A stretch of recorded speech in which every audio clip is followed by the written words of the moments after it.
श्री संत नामदेव महाराजांच्या 676व्या समाधी महोत्सवानिमित्त नामदेव समाजसेवा मंडळाच्या वतीने आयोजित आंतरशालेय स्पर्धांमध्ये प्राथमिक गटात डीकेटी संस्थेचे अनंतराव भिडे विद्या मंदिर, मराठी माध्यम तर माध्यमिक गटात मराठी मीडियम हायस्कूल नारायणमाळा यांनी सर्वसाधारण विजेतेपद पटकावले। या स्पर्धेत शहर व परिसरातील सुमारे 3000 विद्यार्थ्यांनी सहभाग नोंदवला। वैयक्तिक व सर्वसाधारण पारितोषिक वितरण समारंभ शनिवारी उत्साहात झाला।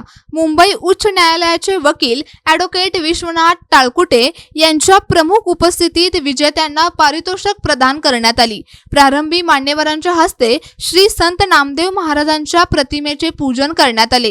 समाजसेवा मंडळाचे अध्यक्ष राजन उरुणकर यांनी स्वागत व प्रास्ताविक केले। प्राध्यापक अनिल अवसरे यांनी स्पर्धेचा अहवाल सादर केला। ॲडव्होकेट टाळकुटे यांनी सलग 36 वर्षे आंतरशालेय स्पर्धांचे आयोजन केल्याबद्दल समाजसेवा मंडळाचे कौतुक केले। विद्यार्थ्यांनी अशा स्पर्धांच्या माध्यमातून आपल्या कलागुणांना वाव द्यावा असे आवाहन त्यांनी केले।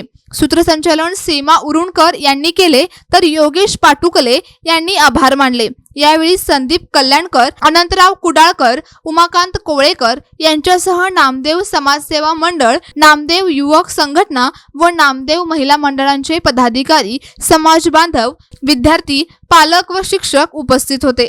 सोबतच हा व्हिडिओ जास्तीत जास्त शेअर करा आणि माय महाराष्ट्राला सोशल मीडियावर नक्कीच फॉलो करा।